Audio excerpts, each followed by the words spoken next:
Violators, thank you for your love and support. I appreciate you all. There are people who always say they are for the interests of Africa. They are there to maintain peace and security. But actually, these people are not for our interest. Anywhere they claim they want to bring peace and stability, it means they want to create the other form in order to give them the opportunity to be carrying whatever. According to this man, EU mission in the Sahel is something else. Because the more there is chaos, the more they are getting what they want. The goal is not to bring peace, but to bring instability. And we've seen that there's military intervention. Now the military, Mali, Niger, and Burkina Faso have decided to intervene in order to set their countries free. These people are forcing them to be using the CFA franc, forcing them to be saving their money in France and still be paying colonial taxes on them. There are a lot of things that these people are doing. And these are the people that the African trust, because whatever that we do, we always call our international body. And that is one thing we should understand, that these people are never for our interest. And that is the reason to which we've seen the Gen Zs in Kenya. We've seen what is happening in Togo. But these people will never call these ones to step down. They will never ask them why they are doing this to their citizens. But the ones that will rise up to fight for their citizens, you see them tagging such leaders to be the bad ones. They have their own motives why they are in Africa. There is nobody that loves us.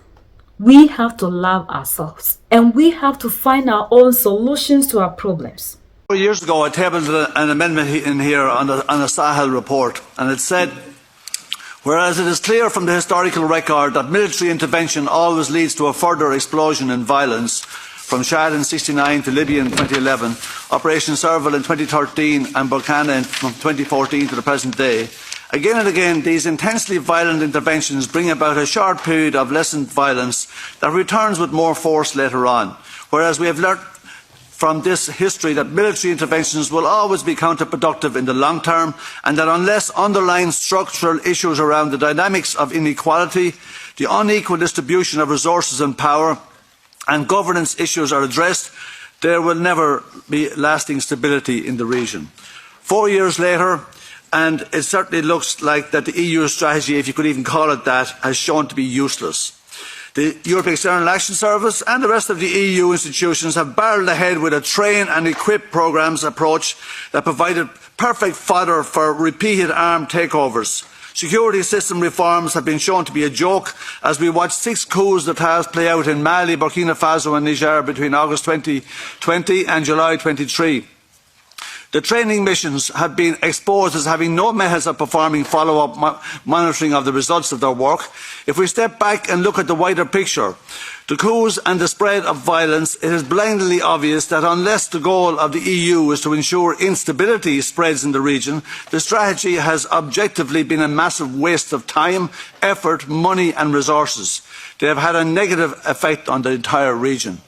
Now, my questions to the speakers, who I found were pretty refreshing, a bit more straight talking than normal in this place, but don't you think it's about time that we empowered resistance to the European colonial structures? And it's about time that the downfall of the French colonial currency that has stifled development and quality of life in the region for over 60 years, that would surely be a noble cause on the part of the EU. Conclude? And my second question, do you really think that would be a good idea? Please go to the conclusion. To continue spending EU citizens' money trying to ensure access to resources for European corporations? Think about the Sahel region, one of the poorest, yet fastest growing demographically. The succession of military coups will make the region more unstable for years ahead. Russia is both influencing and benefiting from the crisis, and the region has become fertile ground to the rise of terrorism. This is of direct concern for Europe, for our security and our prosperity. So we need to show the same unity of purpose towards Africa as we have shown towards Ukraine. This is a must. We are more or less pushed out many Western countries, including US, from Niger, from Mali, from Burkina Faso, from other countries. And this will cause problems for the future if we don't act. So we are thinking about an integrated approach to step up our efforts in Africa. And especially this approach will be that we will support them in a way that they ask for, instead of bringing them good, like we did in the past. So we're working hard on that one.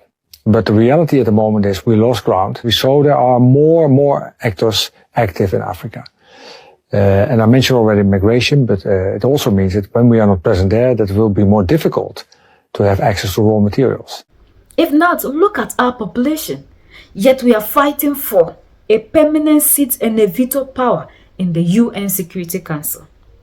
And till date, we are not getting. We are not being represented. Some of them think that if Africa should get a veto power, it will make the council dysfunctional. In which way? Wherever we see them in our continent, they have their own interests, not you and I, that they are here to protect. These people do not want us in their respective countries, in their continents. Is it Africa that they can send their people here to come and lose their lives in order to save us? That is something that the African need to think about. Their institutions are created in order to cripple us. They are there to make sure the African never gains freedom. We are supposed to be in perpetual bondage. All these things that our leaders in Mali, Niger, and Burkina Faso are fighting day in, day out. And they're the same people who will sit there and be saying the epicenter of whatever it is where are the same ones that are responsible. We have to open our eyes and see beyond the way they project themselves to us. A lot of us believe in their institutions. We believe in their interventions. And every time there is something elsewhere, the first thing we are calling for is these international bodies. But these are the same people who are making sure that we never get the liberation, the freedom we are looking for. There are a lot of things that these people are doing underground. And we still haven't understood the game they are playing on us. That is why we have trust in everything that they do.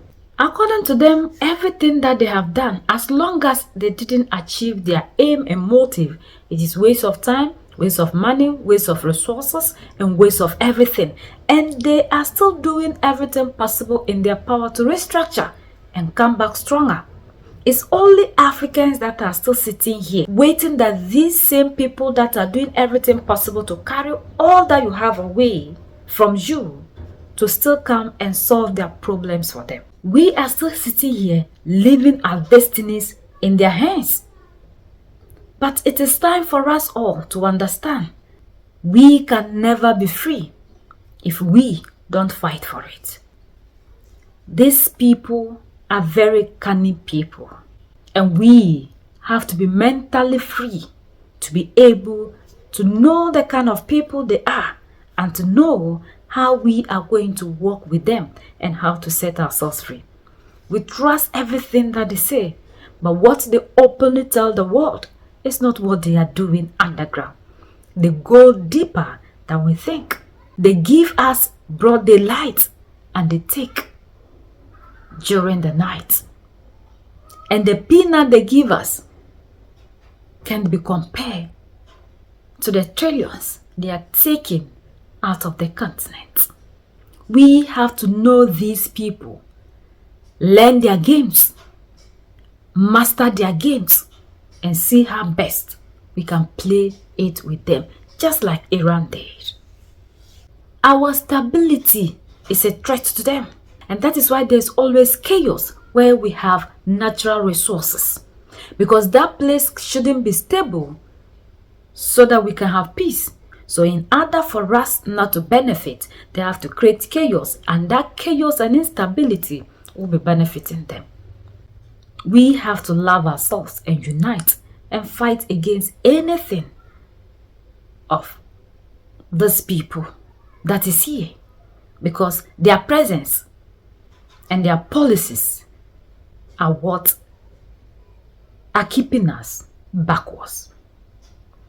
We are the only ones that can set ourselves free. United we stand, divided we fall, and united we keep standing forever and ever. The greatest enemy of the African is mental slavery.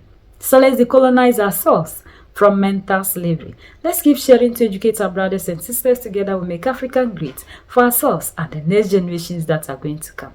So that's the latest around the world and in EU.